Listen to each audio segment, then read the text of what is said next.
So I want to welcome you first to Elemental Om, and my name is Pamela Quinn. I've been teaching yoga, meditation, and Ayurveda, which is the sister science of yoga. It's nutrition since really 2007. My own personal journey with meditation started in 2002. Prior to 2002, I had absolutely no experience with meditation at all. And I started meditating because I had a back injury and I was living in chronic pain. And I went through chronic pain with physical therapy and lots of good drugs and alcohol and all kinds of stuff like that just to soothe myself for about a year. And then when I realized, I just was not going to get better, I started looking for alternative methods to deal with my pain. And that took me to meditation. Transcendental meditation specifically, which we'll talk about a bit, and then we're also going to incorporate a few other forms of meditation as well, just because the way the mind works, sometimes sitting quietly isn't actually good enough. So for me, meditation was very impactful. Over time, I did learn to manage my pain, and through just a holistic lifestyle, I actually eliminated all pain. So today I sit here pain-free and a much happier human being.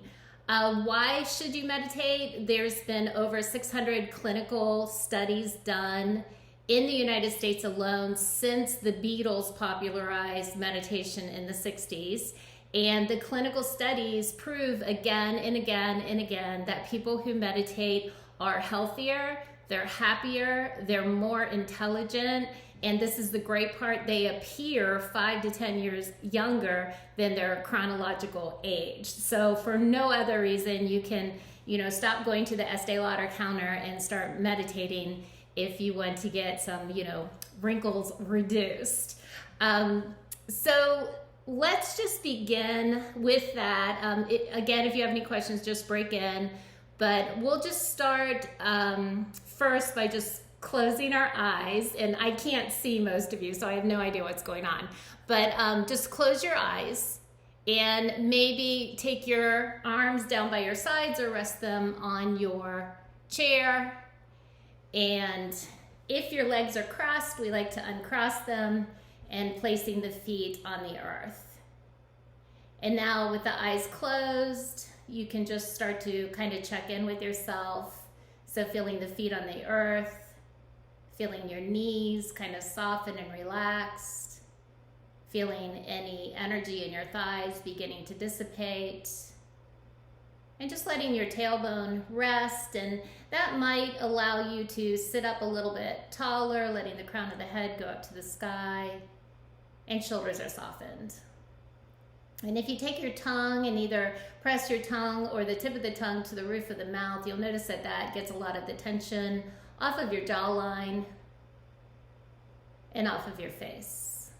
And then we'll take our attention to our belly button and just let that belly button soften. And you notice that you're breathing. And we like to breathe through the nostrils. It actually stimulates a relaxation response in the brain. Breathing out through the nostrils. And as you're breathing in through the nostrils, that belly button is going to push out. The diaphragm's pulling down on the lungs, belly button pushes out. And as you're exhaling, the belly button pulls in, diaphragm's pushing up on the lungs. Notice if you're trying to breathe with your rib cage, so just soften that and soften your shoulders again. And I want you to imagine you're standing beside yourself, looking within the electromagnetic field of the mind. And you're just watching all the neurons fire as you have thoughts. And just start to notice, observe your thoughts.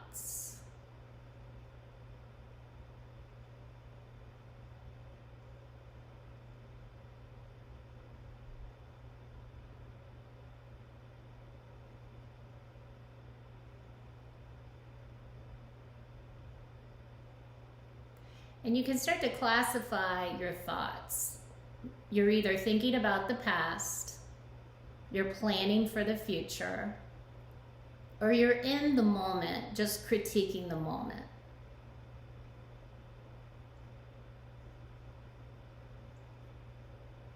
And just say to yourself, this is what I'm thinking about, and it's in the past, present, or future. And then asking yourself if it's even useful, what you're thinking about. Most thoughts of the past may be regret or something you forgot or something you feel bad about. It's just how the mind works. Most thoughts of the future kind of make you worry, a little anxious, things you have to get done. And then in the moment, we're always suffering because we want something to be one way and it's a different way. It's too cold or too hot or too loud or too quiet. Because all the brain does is move and function to give you the best experience of life. So beautiful. Opening your eyes. I'm going to make the assumption that all of you are aware that you're thinking and that you can actually watch your thoughts. So step one of meditation is to not sit in meditation, and I'll end up recommending that you sit in meditation for 5 to 20 minutes a day. But the first step is not sitting in meditation. The first step is learning to control your mind.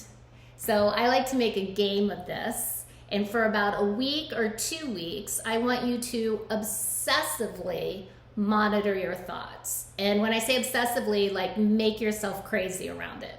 So in every moment, you're noticing, oh, this is what I'm thinking about, this is what I'm thinking about, this is what I'm thinking about, and I'm thinking about the past again, I'm thinking about the future again. Boy, I sure am complaining. You know, I'm here in a moment and I'm not even in the moment. And I want you to become aware that there's probably 3 situations in your life that you're continuing to think about constantly. Or there's 3 narratives. And when I say narratives, there's 3 different emotional states. So you might find that, oh wow, I really am a complainer. Oh wow, I really am an optimist. Oh wow, I really am always thinking of others, or I'm thinking in a negative way about myself, or I'm only thinking about myself. So you're going to start to notice there's these patterns within your mind, and these patterns are actually the patterns that are causing you to feel stress in your life or to make you feel overwhelmed. Right now we're sitting through a lot of chaos, and that's causing a lot of uncertainty, and that's causing a lot of anxiety because we're not in control. Never are we in control, but we used to feel much more in control of our day-to-day life and our nature, and now it's not.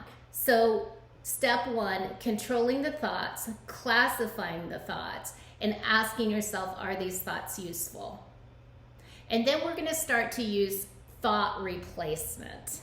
And thought replacement looks like acting in opposition to what our actual nature is that is arising. So one thing to understand about yourself is the way the brain works is you actually have an emotion, and then the emotion triggers the thinking, and all the thinking is based on past experience.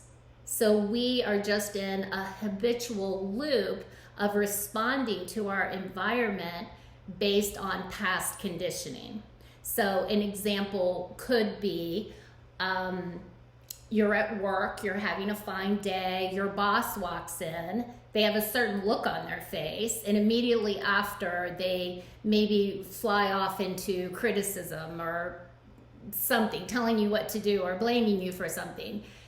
Now you remember that look subconsciously, and you also remember the feeling that came with that look. So now it's weeks later, and the same person, the same boss walks in, they have the same look on their face, and you immediately have an emotional response to that, which triggers the thinking, which is based on the past.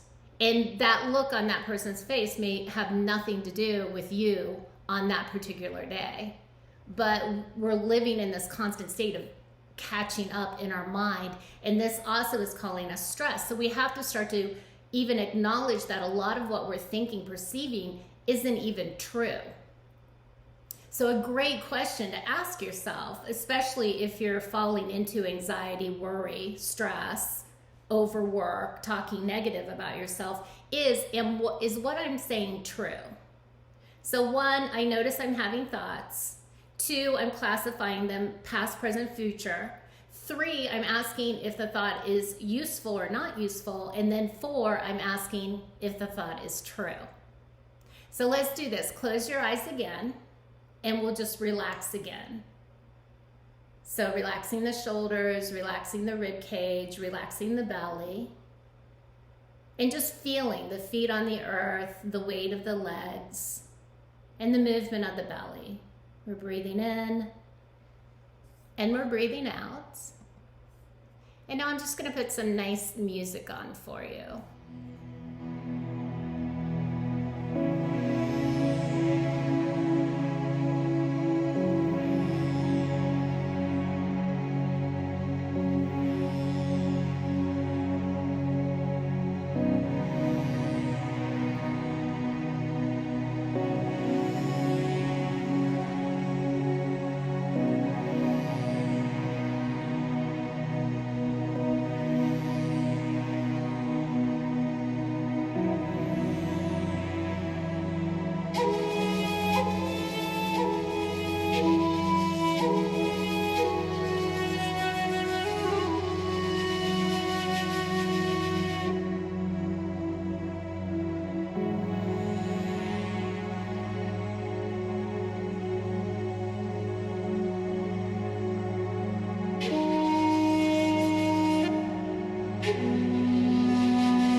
Beautiful. You can go ahead and open your eyes. So the first time we're sitting in silence, and sitting in silence we're noticing our thoughts, and that can be quite tedious and quite difficult.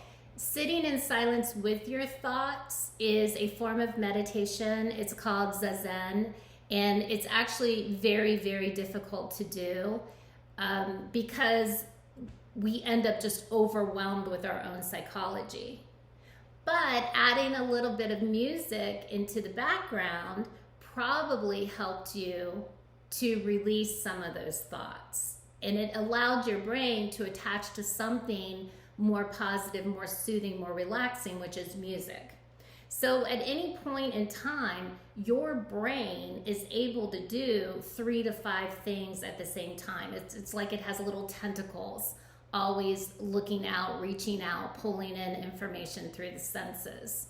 And so we can just sit with our breath and sit with our thoughts. That's 2 things to do, but you'll probably notice the brain didn't settle very much. But sitting with breath, sitting with thoughts, sitting with music, now we've done 3 things, and probably your mind started to settle and you started to relax a little bit better. Do you think that's true for your mind?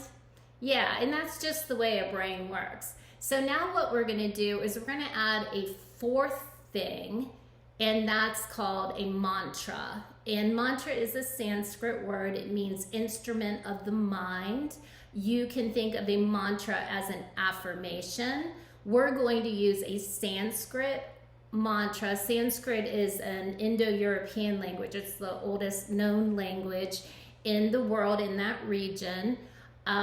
You won't know what it means. And the reason I like to use a mantra that I don't know exactly what it means is because I can't have any emotional response to it.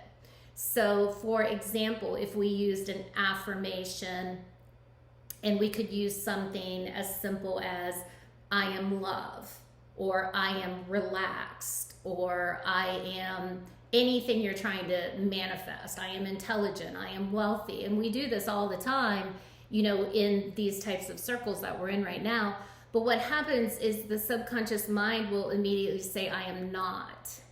So if I'm using an affirmation, I've been taught probably to pick something that I'm trying to elevate within myself. But the subconscious mind is aware of that, and for some reason, we don't know why, it acts in negation. So when I say to myself, I am love, I will start thinking about all the ways I am not love. And I will think about all the things, all the actions I have done in my life that have contributed to support not I am love, but I am not love. So that's why I really prefer to use a mantra that I don't exactly know what it means. So the mantra we're going to use today is Sat Nam, and it's spelled S-A-T-N-A-M, and it means truth is my identity, but we don't know what that means because we are truth seekers forever on this planet, so we don't really understand what it means. You can't think about it, and it gets your mind into this almost confused state. So I'm sure you've all had the experience where you're, looking up at the night sky and you start thinking about, well, what was here before all this was here? And the human intellect can't comprehend it. And you just go to kind of that state of, oh, wow, like your mind just goes numb. So that's what we're doing when we're using a mantra. So let's layer that in. So you can close your eyes, you can relax again. Feet on the earth, feeling the earth, softening the shoulders, not breathing with the rib cage. Tongue is on the roof of the mouth. And we're just breathing in through the belly, breathing out through the belly. And let the body breathe. You don't have to manipulate the breath of the body. Just let it breathe. And as you're breathing in, I want you to think Sat. And as you're breathing out, I want you to think Nam. Breathing in Sat and breathing out Nam.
Beautiful. And then just opening your eyes, looking around. So that's usually a pretty good experience for most people. What you might have found, however, is that you were still thinking. So you could actually be listening to the music, focused on your breath, you're there with your mantra, and then your mind still is wandering off. That's just an indication of really how powerful your mind is. One thing to understand about meditation is your lifestyle needs to support it. So meditation it is an act because we treat it as an act, but really what it is it's a state of consciousness. So right now we're sitting here engaged with each other and we're in the awakened state of consciousness. When you go to sleep at night, you're in an altered state of consciousness as you go through deep sleep or the dream state. And now during meditation, we want to get ourselves to a point where we're in a meditative state of consciousness, which means our brain waves go into a very specific pattern. To get into the meditative state of consciousness, not only do we need to do the practices we're learning today, but we need to think about the way we live our life. And we need to think about what disturbs our mind. So when you're stepping back thinking, okay, I really need to start meditating because I am so stressed, or my life is not going the way it's going, or I just heard great things about it and I want to manifest just a better life for myself through the power of meditation, one pointed focus. Think about like what you do every day that is supportive or not supportive of your brain. So when we teach meditation, we often talk about how your brain is like a puppy. Basically, you were born into this world, and just because of the culture we've all experienced, no one has told you how to train your mind, or that you even have had to train your mind. And so you're of whatever age you are now, and you basically have this crazy puppy that's living in your mind. And then you sit down to start to meditate, and your mind is running off in all different directions. And the only thing you can do with your mind is say, okay, mind, you're acting like a crazy puppy. I love you. There's nothing wrong with you. I'm going to bring you back to my state of relaxation and breath, and I'm going to give you a toy to play with, which is your mantra. And I'm going to honor that puppies have certain requirements. So a standardized bedtime and a standardized getting up time. So if you start going to bed at 11 every night and getting up around 6 or 7 every night, your mind is actually going to positively respond. Your mind loves to have like 3 healthy meals a day. Your mind loves to exercise. Your mind loves to go outside and get fresh air every day. And then there's a lot of things your mind just doesn't like. So we're taking in a lot of news, a lot of social media, a lot of video games. We're taking in just a lot of movies, a lot of stimulation, and that's aggravating to our minds. Our minds do not like problems, and they do not like drama. So anytime in your life, and you've noticed it, I know you've noticed it, if you have a problem, especially a personal problem with another human being, your mind will not let go of it. So you have to intend when you start your meditation practice that you're also going to clean up your life. You know, we don't need relationships that cause us a lot of pain and a lot of drama. We need to show up in a work environment and in our family life in a positive mindset of helping and serving others so that we can cultivate the kind of relationships that are actually supportive to our mind. So meditation incorporated with lifestyle changes can be really, really powerful. There's a lot of things we like that the mind does not like. So the mind doesn't like, like processed food, fried foods, excessive amounts of caffeine. You know, a cup of coffee a day is probably fine, but when you're into 2-3 cups of coffee, you see that your mind changes. Your mind becomes impatient, it becomes aggravated, it becomes anxious. You know, the mind might be fine with, a glass of wine or a beer, but you actually can see what happens to your mind when you overconsume. Your personality even changes because of it. So it's affecting your mind. Sugar is another thing that the mind does not deal very well with. So if you're going to embrace a meditation practice, it's also good to step back and say, you know what, I'm just going to kind of casually start to make some changes in my life that are going to benefit the actual physical structure and support of my mind. All right, so added our 4 things. Now we're going to add a 5th, and I think you're going to really enjoy this one. This is the fun one. So we're still going to be breathing. We're still going to be using our mantra. I'll still put music on in the background, but we're going to add what we call mudra. And mudra is when we use our fingers to do things as well. So we're going to use Sat Nam, but we're just going to break it down into syllables. So what I want you to do is we're going to put our thumb together first and the pointer finger. And that's going to be Sa. And then we'll switch to the middle finger, Ta. And then the ring finger, Na. And then the final pinky finger, Ma. So it's Sa, Ta, Na, Ma. Sa, Ta, Na, Ma. So I want you to be comfortable still. Your shoulders are relaxed. Your eyes are going to be closed. We're just going to be breathing. And I want you thinking to yourself, Sa, Ta, Na, Ma, as you touch your fingertips. So just close your eyes and we'll try that one.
Beautiful. You can let that go. Notice how you feel. That one usually will get the mind to settle right down. Another thing I love about that is, if you're, a lot of times, especially at work, you're maybe in a meeting that's going very long, or maybe it's something unpleasant is arising and nobody knows what you're doing. If you're sitting with your hands in your lap and you're just kind of self-soothing, touching the fingers, and this will become like such a beautiful touch point for you. It's a way to also calm your emotions down, because your mind is building interesting neuroconnectors, and your mind will start to connect this with deep relaxation. So it's a way to kind of hypnotize yourself almost in any moment into a state of deep relaxation. Okay, so final one we're gonna do. So one of these is gonna work for you. So either you're gonna like to sit with your breath, listening to yourself think. You're gonna like to sit with your breath and music, listening to yourself think. You're gonna like to sit with breath, music, and a mantra Sat Nam. Or you're gonna like what we've just done, or you're gonna love the next one. So this is your final offering.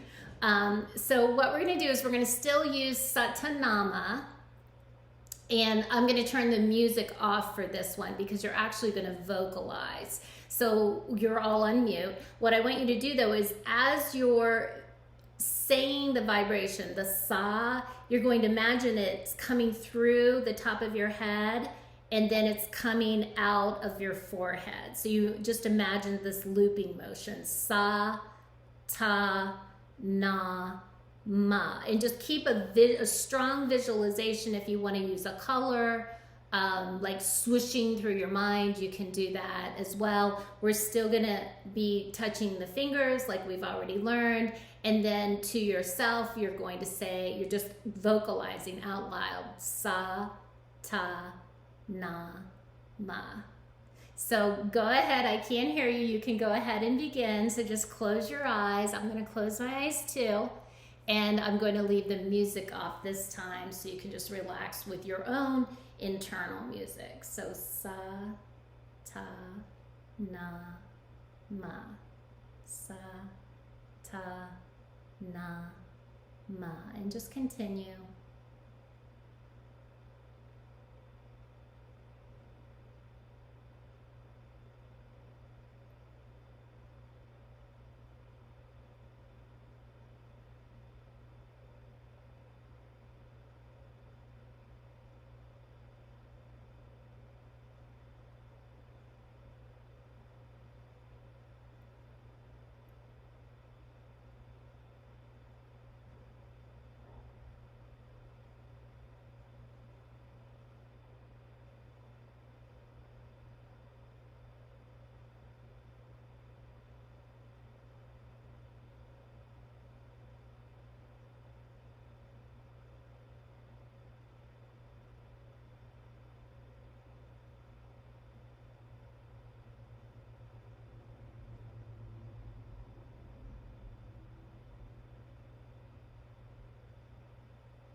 Beautiful. You can just start to open your eyes now. And it's often helpful just to kind of look around the room, look into the corners of the room, and just notice how you feel. And hopefully that one has done it and you got into a super deep, relaxed state. And you found that to be helpful. I've linked below, I've linked in an article. It's actually a research paper that they did on this particular mantra. They found that used a specific way, it actually helps to slow and reverse Parkinson's and also Alzheimer's. And you might think, wow, that's really amazing. And the best I can tell, the best they can tell, is it's almost how they rehabilitate people who have had strokes. So a lot of people who have had strokes lose body movement, muscle movement, may also have their intellect impaired as well. And they found that if they use music and if they use movement and specific words, that the people will more rapidly gain back their mental functioning as well as their movements. So it's really a powerful practice. My suggestion is you start with 10 minutes a day. It's best to meditate at the same time every day. So it doesn't matter when you meditate, it just matters that you're doing it either morning, noon, or night. I recommend you pair it with something you regularly do. So usually we have a regular time we get up in the morning, or a time we eat lunch, or a time that we go to bed. And if you just pair it with one of these activities that are already a habit for you, you'll find that you get into this habit much more quickly. If you don't do it every day and just do it every once in a while, you can see it's a beautiful tool just for relaxation. But if you're really looking for that transformational experience in your life, if you're looking to mitigate some of the less favorable emotions we have, then I do suggest, just to commit to it and to do a daily practice. So I hope that was helpful for you. I am open